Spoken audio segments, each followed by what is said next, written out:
invest in these funds? Yes, we would look at what the competitive impacts might be of any reforms. And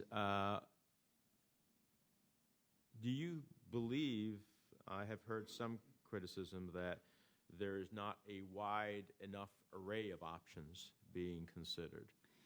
Well, I would say that, as you might recall, the President's Working Group in 2010, I believe, published a report that laid out more than half a dozen, I believe, options for reform, including capital and floating NAV, but also a liquidity facility, converting money market funds into special purpose banks, and there were 4 or 5 other recommendations there. Well, I'm concerned about the net asset value fluctuation, and that is one that I think is problematic.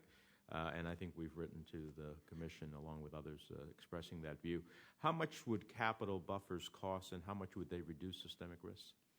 Well, it depends on, obviously, how you structure, excuse me, a capital buffer. I think that a quite small capital buffer, coupled with limitations or fees on redemptions, would permit you to have a small buffer and yet require redeeming shareholders to bear the loss, some of the costs of their redemptions.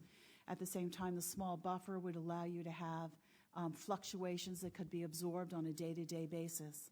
So we will try to cost out in our release what the cost of capital would be. But right now, you can't tell us how much that would reduce systemic risk, what you're proposing?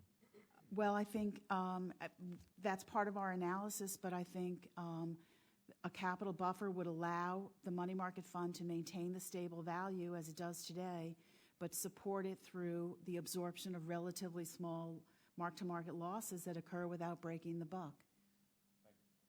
Senator Schapiro.